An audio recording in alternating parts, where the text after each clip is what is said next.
no longer a weakness. They feel better about it because they feel confident enough on something they need to know. Oh, let's go. Party time. It's a whole continuum, and every single preference is on that continuum. Adjust their chin angle down so they can perceive the ball up a little bit more. Let's just talk about first how you guys connected and what that kind of started like. Yeah, I can start this one. So this was about 5 or 6 years ago. I was down kind of a rabbit hole like I tended to do in the past, where I was studying brain types and personality types, MBTI stuff, and I was starting to realize that with the trends with society and players, that it wasn't going to be one way anymore. You kind of had to change towards them. So I started doing my homework on that, and Joseph Nienagel wrote a book specific to sport, where he was even trying to predict success from different MBTIs, which was rather interesting. So I started to get down this rabbit hole, and just happened to be around that time that I got introduced to David Genest. And so what happened was is he started commenting on my stuff on LinkedIn, and I literally for the first 2 or 3 or 4 posts I had no idea what he was talking about. So I had enough knowing me. I was like the words he was saying I didn't quite understand. So I literally said in that moment, hop on a Zoom in 3 minutes, get on a Zoom in 3 minutes. And sure enough, he hopped on the Zoom in 3 minutes, and it only took about 5 minutes for my mind to be blown. And from that point, I couldn't get enough. So that was about 4 years ago when I was starting to get down that rabbit hole. And I pretty much spent that first year with him, spending 2, 3, 4, 5 hours a week just transcribing stuff from French to English. So he was helping me out at the time to where I would come with maybe 30 to 40 questions at a time. And that was the best way for me because everything was in French to kind of start to understand it. So he was gracious enough without to kind of share that knowledge with me and share his journey. And it's completely changed my life and did everything. So I'll let him kind of elaborate on his story. But from that point, when I started learning from him, I basically started coming back into the United States and asking, the top 5 or top 10 baseball people I knew in Major League Baseball and college, have they ever heard of motor preferences? And nobody even heard of it before. Nobody knew what the word was, nothing. And these were some of the most intelligent baseball minds that I knew. So at that point, I knew I was onto something.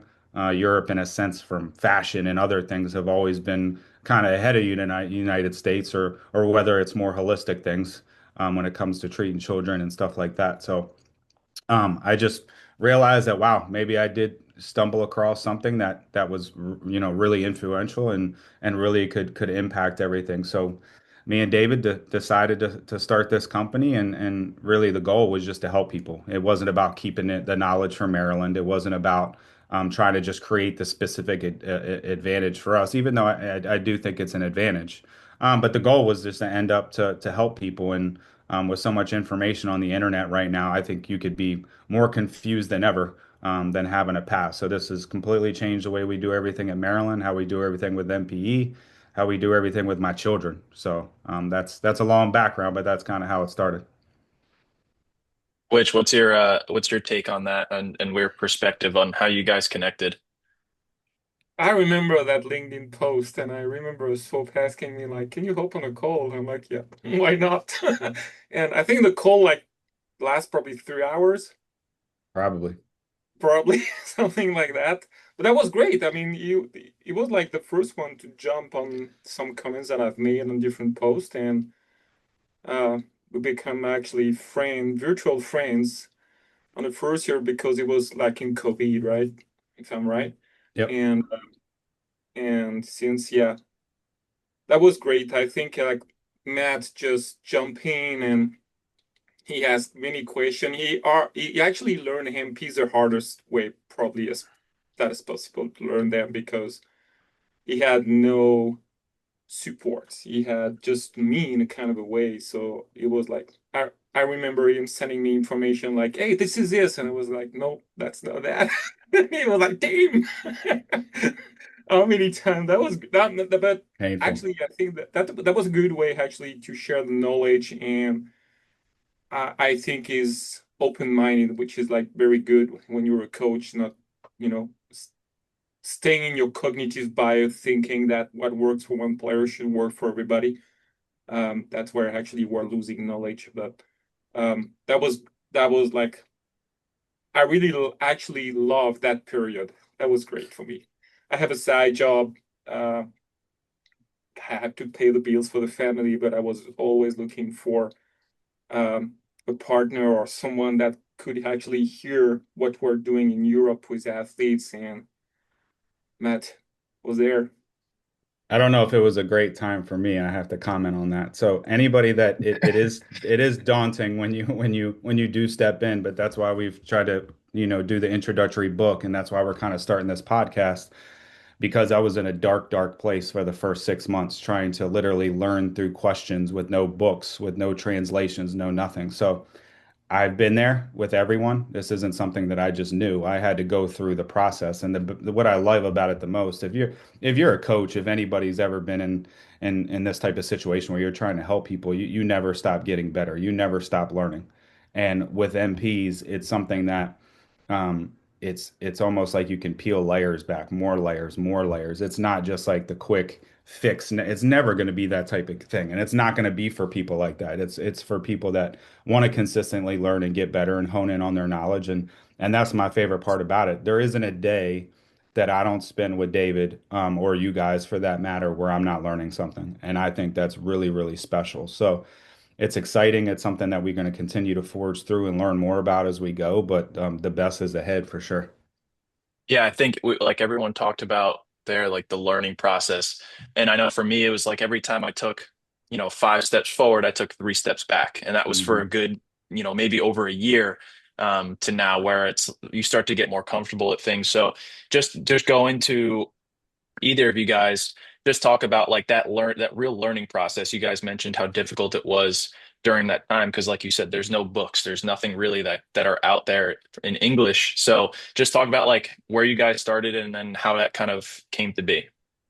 Well, I think he has the coolest story that he can tell through his son and why he kind of got into MPs, and we kind of explained it in the book. But um, for me, it was one of those things where it was really tough. It was something that I had to kind of go through with him as my guidance and all that stuff, and you just got to give yourself some grace. You know what I mean? When you're going through that period of you're trying to learn and do these different things with different players. You got to give yourself some grace. Dave, why don't you tell him about how you kind of got into it through your son? Because that was the most captivating thing to me. Was really this wasn't a baseball thing. This was a life thing. And this is something that you can help people where they should be sitting in class and all these different things. So why don't you tell them about your story of how you learn MPs, through your son, just because I think it's the coolest thing ever. Just to make people aware that so in France to actually discover baseball early 90s, um, actually travel to Pomona College and be there and learn how to coach baseball with Jim Barker and Coach Mike Riskus. So in order to coach in France and be paid, you have to actually pass some degree, some certification, and actually it's almost like a college degree. And I have to learn actually psychology, pedagogy, physiology, biomechanics, and so on. So I use that knowledge just to train and work with my teams. And in 2011, Malcolm, my last son, had a birth incident, and 4 years later, we just discovered that he has autism, dyslexia, um, hyperactivity disorder. Well, he has like the whole package. And at that point, I was like, I want to try to find out something that could we help him without like any medication. That was my first goal. I'm not saying that medication is not good, don't get me wrong, but that was my personal thoughts at that time. Starting to look at different options, find out first primitive reflex. I work with Malcolm a little bit on them, and we got like great results. So I'm like, okay, what's going on there? What are those primitive reflex? Where they're coming from? So I'm starting to make more research and find out volodalon with motor preferences. And so kind of skip probably, we'll say the primitive reflex and start to look at really deeply at motor preferences. Apply them on Malcolm, and I saw another improvement of his behavior. So I'm like, okay, what's going on? Then I saw actually that Volodymyr was also working with primitive reflex. So I'm like, okay, there's something like kind of a holistic approach there that could actually help him. And just to like show you what's going on is like Malcolm, all the neurologists we have met so far always told us like he will never be able to ride a bike, to ride a scooter, to play sports or stuff like that because he had a lack of coordination and his brain was not ready to do that.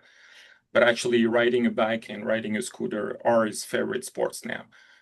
He's swimming, he's playing basketball. He learned actually to ride a bike late. Yes, he was 12 years old. I agree with that. But it took him 10 minutes. So that was like he doesn't have like side wheels, nothing. He just jump on his bike. I just hold the seat for 10 minutes, and that was it. And now he's shifting gear. He has a pedal bike. He's 14. He's 5'11" now. He's a tall guy. His autism actually has reduced from grade 2 to grade 1. And he never had any medications. The coolest story I think related to MPs is every September when back to school, I'm always telling the teacher, sit him on the right side of the class. And all the teachers are asking me, why do you want us like to sit him there? Like, because I explain him like he has left motor eye, everything that's happening on his left side, that's very easy for him to see. He doesn't have to turn his head. So we're going to reduce his ADHD. And they're like, okay, fine. So most part of the time, the first 2, 3 months, they're living there on the left side, and for any reasons are rotating the seats inside the class, and they switch him to the right. And most part of the time, after a week, I got a phone call or an email like, "Well, we put back Malcolm on the left because on the right that was hell." And I told you, just listen to parents when they know. But that's not the coolest story because it's happening actually every September for about 8 years now, which is like pretty funny for me. But yes, no, it really can help kids. It can really help even adults. We know like for about 90% of the population now has primitive reflex on, which can create, yeah, hyperactivity, attention disorder, autism's symptoms, depression, and everything is coming from those primitive reflex. So if you, I think in my own perspective, like medication can be used, but if we can actually try to understand um, the behavior, the neuroimmunology of the kids and start to work with that just to make sure that we can maybe fix things before using medication. That's my own behavior. But again, I'm not a doctor. If you need medication, take it.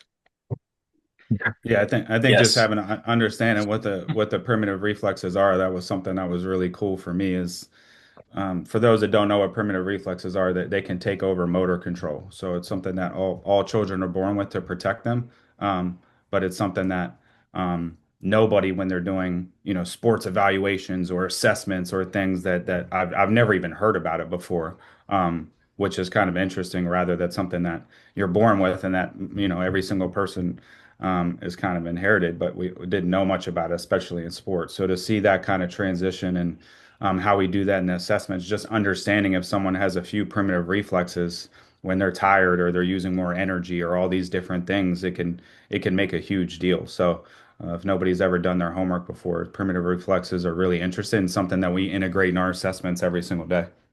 Yeah, I think it's actually so amazing just because your body is creating a like a safety net. It's like a break in case of emergency and to like to protect you. So I always think that like primitive reflexes, I was telling Woods this the other day, like I've had like my spine has been compressed over a year now. And I think I have Babinski and I'm like trying to figure out why, but it makes so much sense because my spine is literally like this. And now I feel myself walk on the outside parts of my feet. But like your body's just protecting you and trying to help you survive. So I think it's amazing. Um, so take us through year one of implementing this. So like you went through the process of learning it, Swope, and you talked to David and you guys created a relationship together. So what was year one? That was that 22, right? Yeah, yeah. So started learning about it in 21 as like the young Padawan per se. I always think, the witch likes Star Wars. So I've created the witch, by the way. I created that name and That's I'm your his fault. young, yeah, it's my fault. And I'm his young Padawan because he just kept blowing at my mind. So I just started calling him the witch doctor instead of his name. So, um, yeah, but year one was just one of those things where I was trying to take it all in, watch my players, kind of like what maybe a normal process would be for a normal coach, and just kind of watch and see where things that were coached out of them or coached into them, just observe. I mean, that was David's biggest thing. He said, "Hey, don't impose too much, just observe at the beginning." And that's, let me tell you something, for an American or an American coach, that's hard to do, right? Because all we do over here is want to impose, right? Impose and fix is what we want to do here. So I had to go through that period where I was kind of observing, and then some of the obvious aerials that I was, whether I was doing too much anchor stuff or focusing on maybe the wrong things, started to realize like, hey, there's really a completely different way for the Matt Shaws, the Nick LaRussos. And having that a little bit start to free them up. I'm not, listen, these were good players already. But I think like taking them to a whole nother level just by basically like, hey, this is okay. And that's the biggest part of what MP does sometimes. It's like the mental freedom you have when someone your whole life has been telling you you're wrong or don't do this, you would be shocked. We're talking about elite athletes being told they're wrong their entire life. Then all of a sudden you tell Matt Shaw, hey, you don't have to keep your back heel on the ground and you can spin as fast as you want around your right, forefoot or whatever it may be, or squish the bug, which is like taboo in some circles, is just that freedom that you saw every day was so special. And there's countless stories for that, right? Like over and over. So I wasn't afraid to dive right in. I just wanted to kind of do it with grace and gently and realize like, hey, if you're communicating with your players and it's an open end from both sides, it's not as hard, right? If you're imposing things as a coach, right, and then you tell them to do something else and there's no understanding, there's no conversation, then you're going to have problems, right? But I've always been one of those people where it's been a two-way street, try to be open.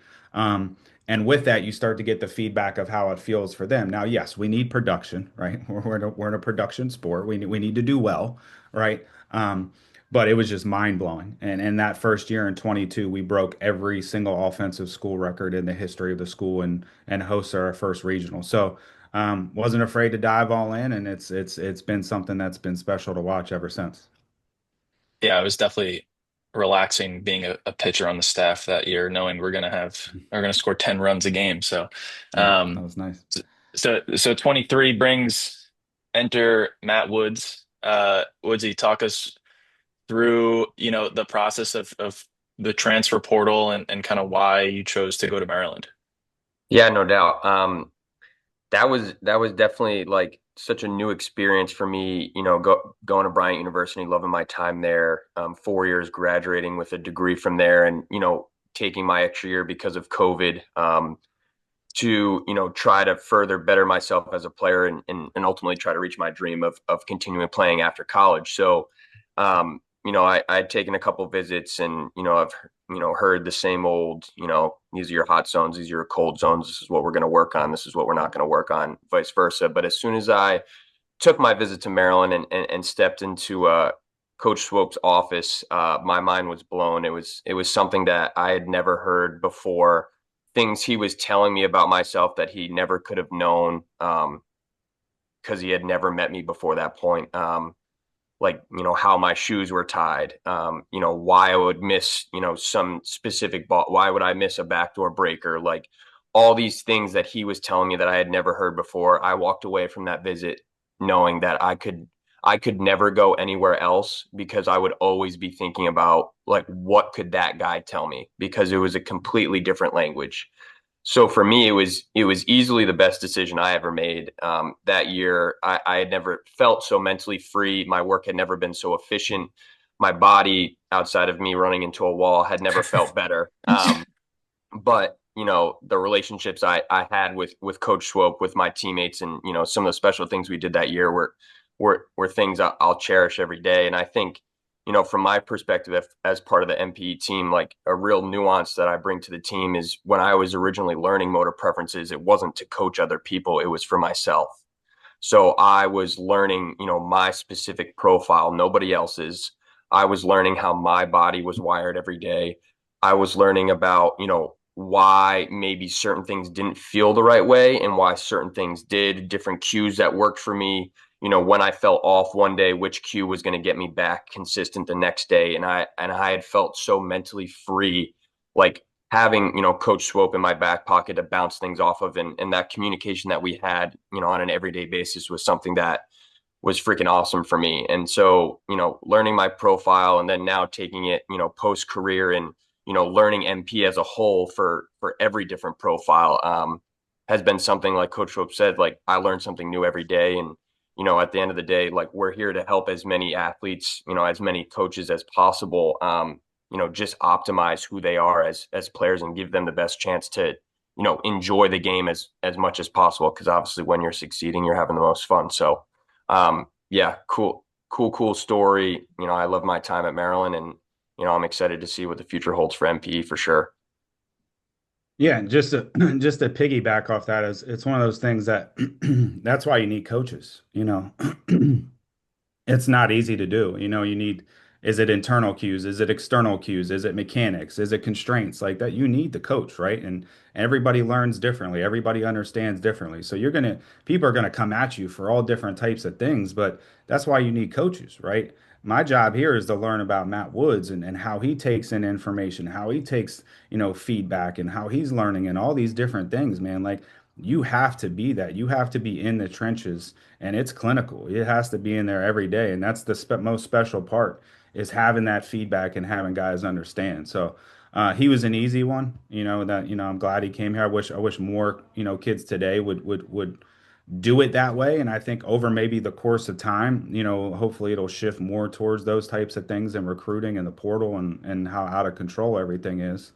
And that's exactly why he's working with the company now, just because he was willing to take that leap of faith over some, maybe some blue bloods. But here we are, and now we're trying to help change the world and help people every day. And I Yeah. think the coolest part about MPE is just like, not we're not recreating any drills, we're not recreating any constraints or tools that people use on a day-to-day basis, both hitting and pitching. Like every drill out there is good for a certain person. Every, weightlifting routine or strength and conditioning program is good for a certain type of person. So we're not reworking, strength and conditioning, or weight room routines or hitting routines, pitching routines, anything like that. And I think that's the coolest thing is everything, all the information is already all out there. Now we're just helping people or directing people in a good direction of, hey, this probably would be good for you. But if it doesn't feel good for you, communicate with us and we can constantly go back and forth and really, wire your plan or whatever you are, whatever position you play for you. And I think that's the coolest thing is there's no making up anything new here. It's using the information that's already out there, the abundance of it, and helping steer people in the right direction that is ultimately good for them. Yeah, absolutely. I mean, for me, like I learned by like obviously spending time with these two guys, but I mean, I remember I was asking Swope a billion questions during BP like every single day. But for me, a lot of it came from once I understood a lot, like the basic definitions, was then looking at the drills and saying, okay, this is gonna the purpose of this drill is to create speed. Or to create momentum or whatever separation, whatever it may be, the purpose of the drill, and then just looking at the preference and saying, okay, this is going to be best for this preference. And you start looking at the drills like that and it just getting to the answers faster. Like as a player, for me, it was always, I'm going to try every drill that I could possibly do, everything. Let's say out of 100 drills I'm doing, how much time is that spent? And then but over the course of your career, you're like, okay, I like these. You like these. You pick up some other ones, you make some alterations to it, and they kind of become your own. And that's like the process I think player development has been for the most part for my entire career at least. So just being able to get to the answers faster is like by far, I think the best tool you can have on your belt. Yeah, that's why people talk about how do you individualize so many things within a program, the weight room, the drills, the constraints, how you hit and still make it seamless and almost like the players don't know what's happening. It's because of all those things you just mentioned right there, right? And they're extremely important to be able to individualize. And it's just the time it saves. As an NCAA program, we only have 20 hours in a week. So you have to be really efficient with your work with these players, and you don't have time, to bang your head up against the wall trying to figure something out for 3 months. The season could be over, right? You got to be able to attack something really quick. So I think that's a great point. Not only does it save time, it's just um a gracious roadmap to maybe what should be happening, right?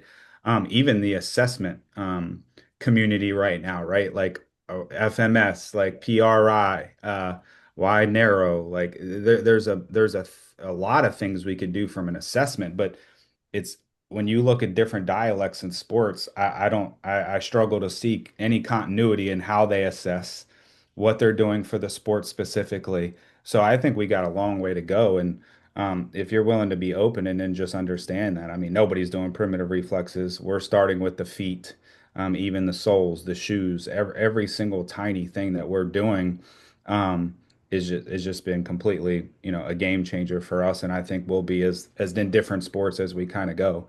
And then the last thing is just like I feel like people right now, especially on the internet, just want to see an automatic performance result, like some miracle, right? And here's the thing, like motor preferences don't make you more talented, right? Like that's they can't make you more talented. They can make you more efficient and optimized, right? But they don't make you nothing makes you more talented. So that's the biggest key is understanding, one, we need to be focusing on the health, which is kind of a big deal right now in the pitcher industry and a lot of other things, obliques. I mean, you could go on the ticker every single day and see who just went on the DL for an oblique, right?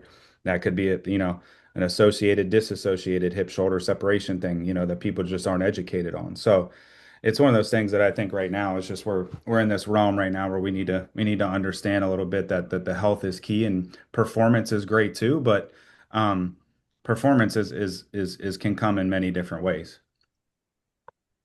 I just Yeah. want to add something quickly is for many years, actually, in the sports history, most, I will say most coaches or even athletes or people are thinking that the living is stupid.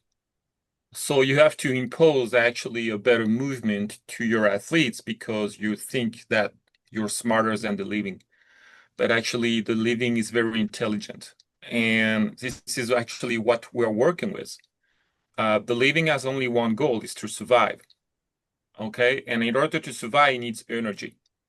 So everything is starting from that point. So I remember a discussion with Swope about big programs, a lot of money that can hire uh, players that can perform quickly and work out and heavy load and stuff like that, which is great. But those guys, most part of the time, I don't see them a lot in the major leagues, or because they just don't have any more energy. They are hurt. They got injuries. When you start to think about the intelligence of your living and you respect it, uh, you get a longer career, you get less energy, you're performing at your own best. You can adapt your practice, you can, use your brain, use your body. Like I got that thought a few months ago. I was like, for those athletes that are training so hardly into the weight room, and everybody's focusing on just one thing, muscles, speed. And nobody's thinking like, with no brain, there's no movement. What is the training of your brain? Do you respect your intention? What are your goal? Is your sympathetic and parasympathetic system good to go? All those things are like totally voided from the system. Nobody cares about it. And actually, because nobody can see it. When you watch an athlete, you can only see his skin, but you don't know what's going inside. And the brain actually is creating any movement. So the brain is a part of your athlete. So how do you communicate with that brain? What is the communication of the brain and the muscles? Is it more like tenderness? Is it more muscular? Is it more oriented to strength? I was very surprised recently talking with Swope about like nobody's using fast twitch and slow twitch and mix twitch in like try to find out what is a proportion of those physiological specificities into a body. And I'm like, what the hell? That's a basic stuff. So that's probably for me the most important thing is just try to understand that the living is smart. The living is intelligent. And with only one goal is to survive. And if you start to understand that, instead of imposing what you think is good as a coach for a player, you need actually the player to, you need his feedback. Like, hey, do you like it? How does that feel? Does it feel good? What do you feel? And try to communicate permanently because, again, you are not your athlete. So I think that's something that probably for me, it's like probably the most critical thing with AMPs is we are thinking that the living is smart.